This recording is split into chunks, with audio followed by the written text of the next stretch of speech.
Line ঠিক নেই, বিশৃঙ্খল অবস্থা, পণ্যের জন্য কারাকারি, একে অন্যের সঙ্গে ধাক্কাধাক্কি। যার শক্তি বেশি সে এগিয়ে যাচ্ছে। একই ব্যক্তির একাধিকবার নেওয়ার অভিযোগ রয়েছে। এই সব কিছুই হচ্ছে টিসিবি পণ্যকে ঘিরে। খিলগাঁও এলাকায় একটি টিসিবি পণ্যবাহী ট্রাকে এমনই দৃশ্যের দেখা মিলল, যেখানে ছিল পাল্টাপাল্টি অভিযোগ। যারা পণ্য নিতে এসেছেন তারা যেমন অব্যবস্থাপনাকে দায়ী করছেন, তেমনইভাবে যারা দেওয়ার দায়িত্বে আছেন তারা দায়ী করছেন ক্রেতাদের।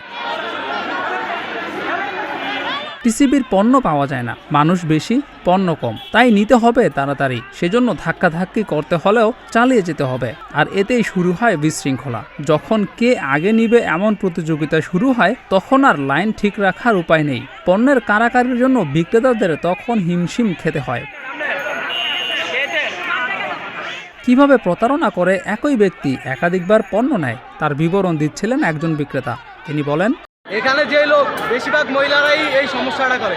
মহিলারা সিন্ডিকেট করে, একটা মহিলার সাথে 10-12 জন মহিলা আসে।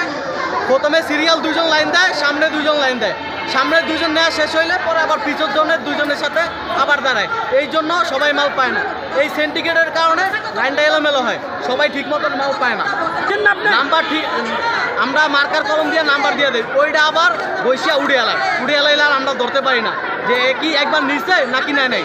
একবার বোরকা পরে আসে, একবার বোরকা ছাড়া আসে। তবে পাল্টা অভিযোগ আছে ক্রেতাদেরও। তাদের দাবি, এই গাড়ির সঙ্গে সেনা সদস্যরা থাকলে এই অনিয়ম থাকবে না। বাংলাদেশ সরকার যেন প্রতিটি এই যে টিসিবির গাড়ি জনগণের স্বার্থে থাকবে, জনগণের স্বার্থে যেন উনি এতে প্রতিটি গাড়ির সাথে সেনা মোতায়েন করে, যাতে সাধারণ নিরীহ জনগণ সবাই নির্বিঘ্নে সুন্দরভাবে মাল নিতে পারে এবং জনগণ উপকৃত হয়। জিয়াউর রহমান, প্রতিদিনের বাংলাদেশ।